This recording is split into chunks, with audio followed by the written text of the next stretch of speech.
always have the forward pressure, but if I go to his hind, it goes. If I go back up here and I push him out, I'm pushing, he's back. So I gotta use my right. Then when I come back here and I work my way down, he comes right back. And then when I switch and say connect here, I might have to, and then I take it back. Into the ribs there. See, I don't have the pole right here, but he's kind of connecting here.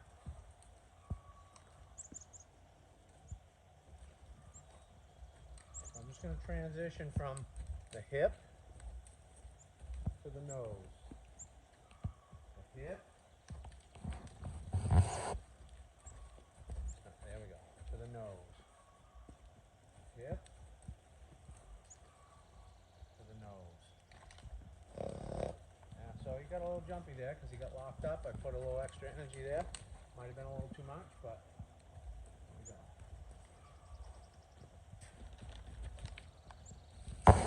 So when I push on it, it needs to move over. So if he doesn't give it to me, I like this. Very receptive, so I'm pausing.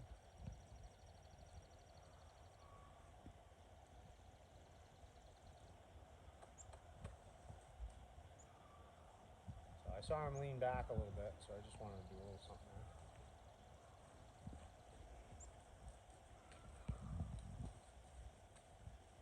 Much quicker to respond on the hind end from this side. And he's pretty easy to be pushed back out. And so you notice I'm pushing him out. Most people won't recognize that. They see most people will do this and say, go over here, go, right? That's kind of inappropriate. A horse can learn that, but we want to guide them and push them out. Now I might be a little ahead of his nose here, and he just backed up, so I might stay here and wiggle and push that shoulder and then guide. And so when I cross that camera, you're going to notice my hand is lined up with my chest and just in front of his nose. And when I slide back to his shoulder, the shoulder starts to move over, I get more of a bend. When I slide back to the stirrup, the hind end moves a little bit more. When I slide back to the flank, the hind end starts to really travel out, and then when I go right to the tail, he spins right out. And so when I ask him to go out, I'm pushing him out. I'm not standing here and going go, even though it could work, but a lot of times they lean on that pressure. So I'm going to push him out, and I'm going to guide him with my left hand. And as I come back here and I talk to other parts of his body, my left hand talks to every piece of him. And if he doesn't hear my left hand, that's when my right hand comes into play. But if he hears this, then I don't do the extra. And so what's happening here, he's going too far forward. All my energy's talking over here. So because he's going too far forward, I might throw energy behind me and say, hey, stop that forward movement. You got confused. And so we'll do that again. And I'm going to ask for that stop. Too much forward movement. Let's go forward. Ask for that stop. Too much forward movement. All right, so he's getting confused now. He's going too far forward. Let's ask for that stop. Good. Whoop. Too much forward movement. So I just throw that energy behind me to stop him from leaking around. And I'm going to just keep doing it until he stops, which I think will only be a few more times. He's hesitating. He's thinking about stopping, but he still has that tendency to drift. So we'll do it again. So now he doesn't want to go forward, so I'm going to get forward and then get a stop. So now I'm going to say, let's go. And I'm going to make sure there's no resistance going forward, and then I'm going to get the stop. And again, I'm going to get forward. No resistance going forward. And then I'm going to get the stop. it was a lot less response from me to have to stop that forward movement.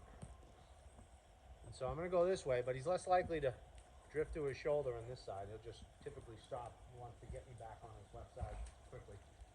So I'm going to guide him out and then stop. And see, he wants to come back into that shoulder. So that's his protection. That right shoulder is his protection.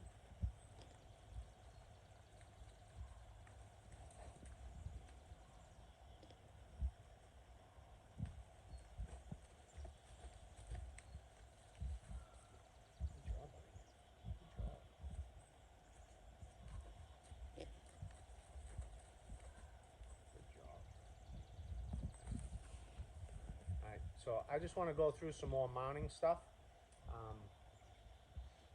I'm not ready to get on him yet still. He's just not.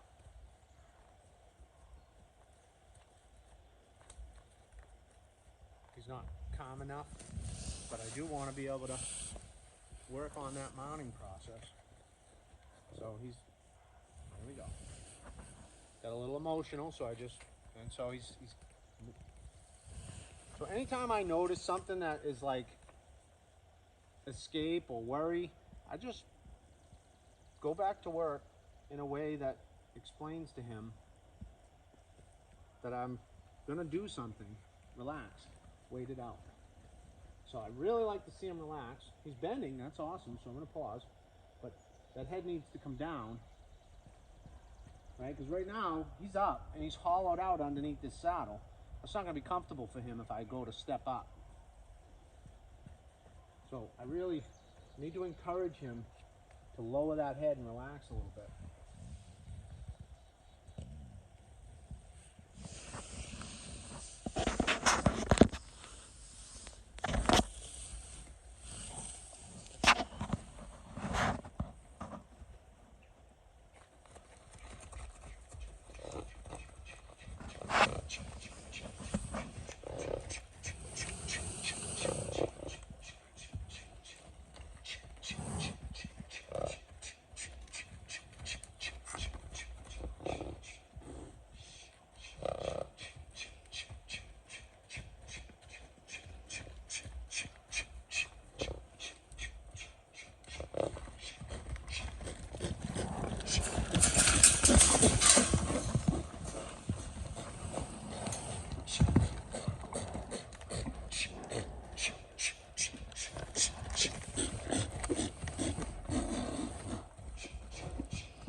Okay, so that extra blow up, I made that happen because he would have stayed at that other level forever.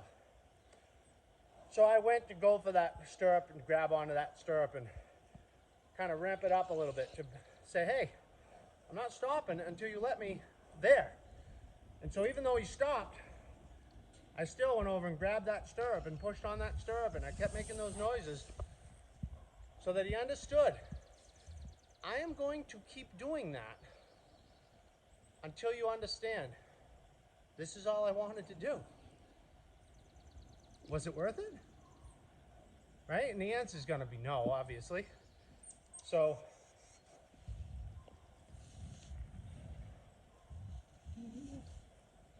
we want him, we want him to understand that relaxing and listening and waiting and figuring out what's supposed to happen is his best bet.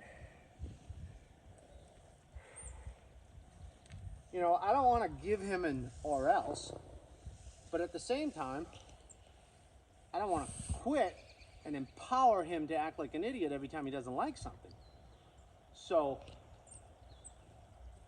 I say, well, you can't handle that, then I'm going to just stay with you until you learn how to handle this, because this is worse.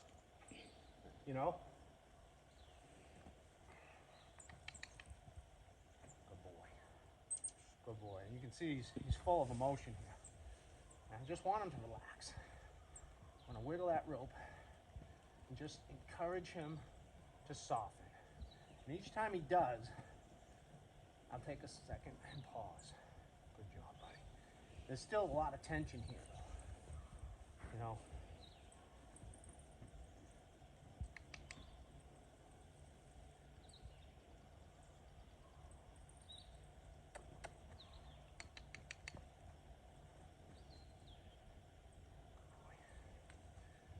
I have no doubt I could climb on him, get you in the middle with a flag or something, and just have him go. And I don't even think it'd buck. I think it'd just go. And then we could run it out of him.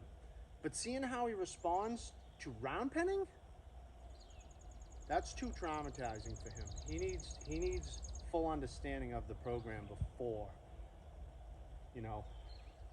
Yeah, he'll get over it. It can be done that way. But I don't think Liz is going to be able to do that. So he needs to be reprogrammed first.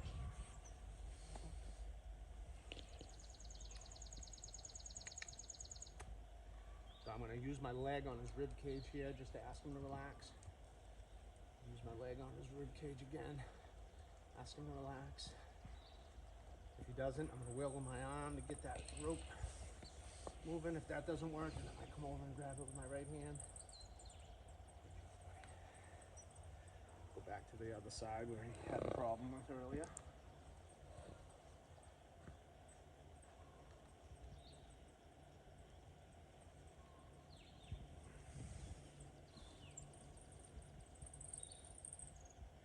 I got my stirrup and my stirrup panel pushing on his rib cage. Wiggling side to side. It's not coming, so I'm going to wiggle my arm.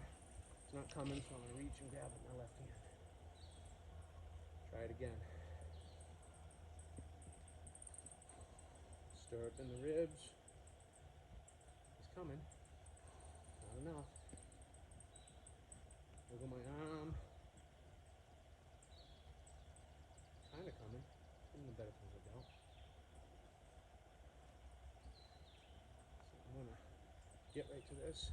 I'm gonna pull him in, wiggle. If I see emotion there, I'm gonna get right after him and say, hey, you want that again? Because I'll chase you all over until you learn to face your fear.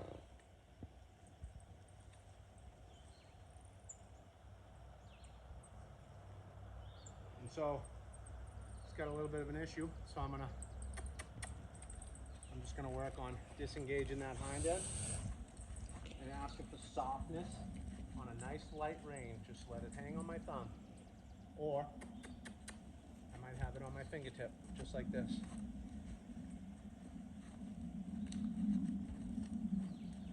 But I want softness. Now he's light right now, but he's not soft. Softness comes when there's no emotion. And you can tell by his breathing, and there's a little bit of stiffness right behind that stirrup panel. So he's light, he's responding with a light feel. I mean, I'm just hanging my rope here and I'm talking to him with my body.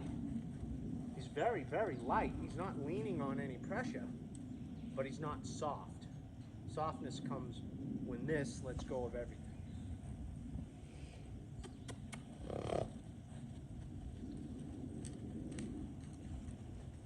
So we see up in his pole right now, even though he's doing everything perfect,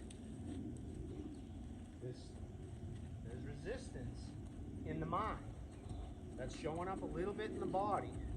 So I'm going to do a transition.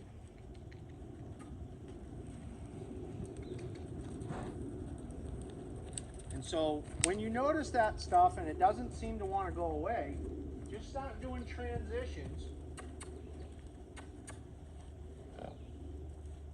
And don't necessarily ask for faster speed, but more transitions more often. And so that the changes in the transitions,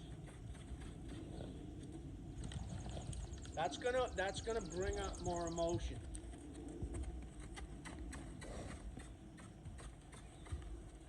I love how he floats through on those changes. He is super, super athletic.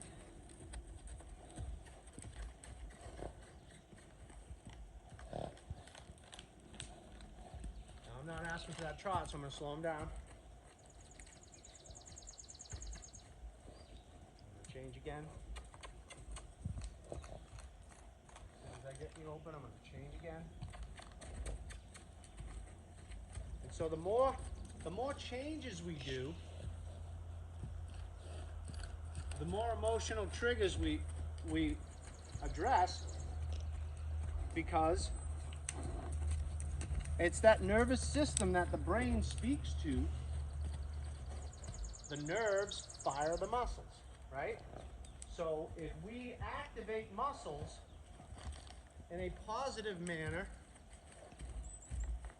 then we start to weed out the negative aspect of it.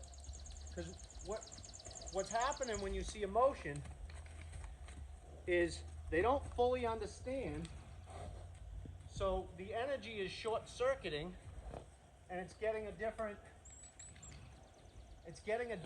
signal, right? So it's crossed with something else. There's a part of the mind that's sending a signal that doesn't need to be there. So we got to wash all that out.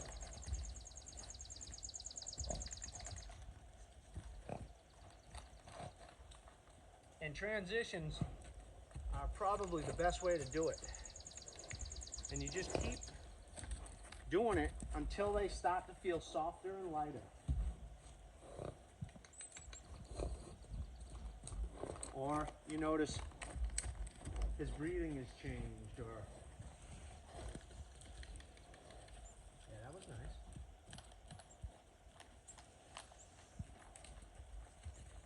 Right there, you leaned on my pressure in that hind end.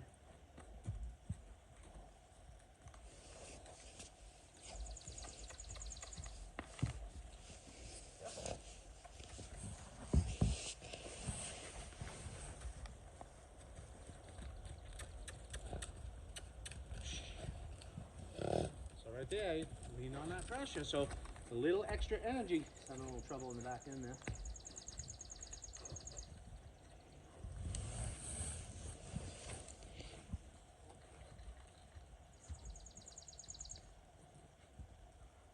We just want to address those emotions any way we can. I'm going to give him a minute. Just let him chill right here in the middle.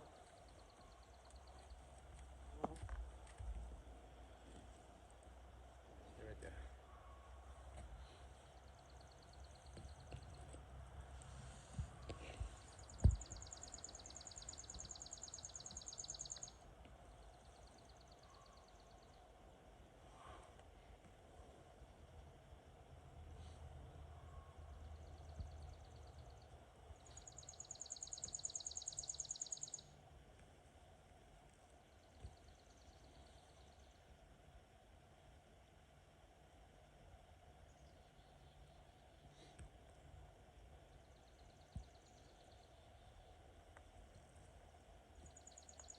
So he thinks I'm asking him to move, so I'm just going to pet my way down his side because I want to get back here. And I want to leave him ground tied here for a second and just kind of do a little bit of this.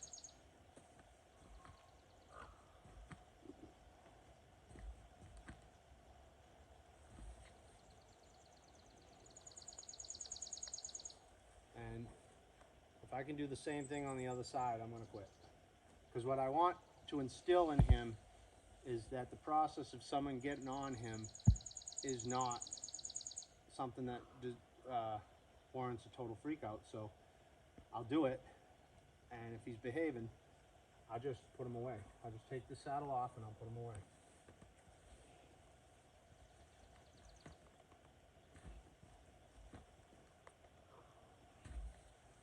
Enough. And that'll just make it better for the next time.